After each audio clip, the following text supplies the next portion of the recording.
Alright, today we got Superatv lower doors in for the CfMoto 950. Now before we start this video, the garage is a mess. We've been doing a 1940 Dodge sedan. And yeah, it's a wreck in there. So you're going to see us going in and out of the garage a lot. And yeah. Let's get to it. There's a lot involved. Well, not a lot. It's just a new machine and you got a cut on it, so kind of iffy on that. But let's get started. The instructions say we got to remove the screw that's in these right here. Wherever that one is. There it is. And there's a couple more up here than these two. And then this whole cover will come off. These are Phillips. Can't really see good. I see them a little bit there. So yeah, these just unscrew and pop it off. I'll see if I can't get her off here in a hurry. Alright, the inside skin is off. It looks like you gotta take these out, and then the outer skin will come out also. There's one right here too. Alright. Now all you're left with is the skin after you take those 10mm bolts out. Alright, it says to use a grinder wheel to cut these out. But the old Milwaukee knife right here does it, and it makes it a lot cleaner, I think. Alright, Miss Elizabeth, come here.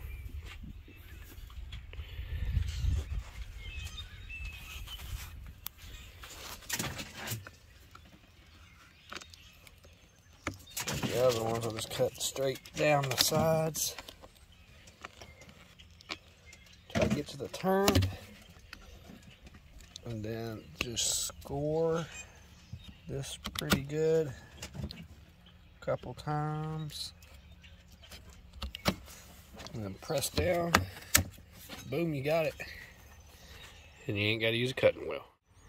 Alright, this is all three of them cut out with the utility knife.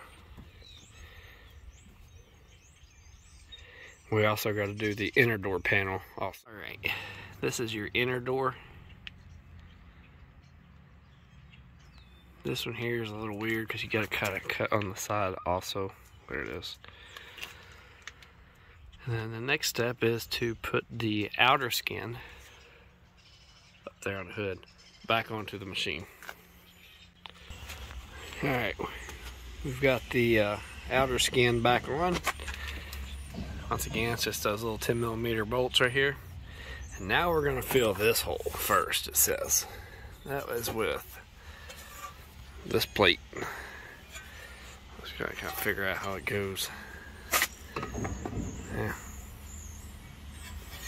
Yeah. Yeah. Okay. Stand by. Alright, so that gap, the instructions say second set of hands make this easier. They wasn't kidding. So I went and got Elizabeth to help me out. Because you have to hold them where they belong. And then you take a marker and mark down here and drill the holes. So the only other way that I could see doing that is maybe put tape on the back side. Tape it to the door, maybe. But since she's here, I'm taking advantage of it. Alright, now that's on. It does have gaps around it. I think I'm about to go in with maybe some black silicone, making that 100% sealed. But I'm worried kind of what it'll look like on the other side, but one good thing, you can always take it back off and make it like it is. But alright, now for the lower part. Not like they were showing. That's on the outside.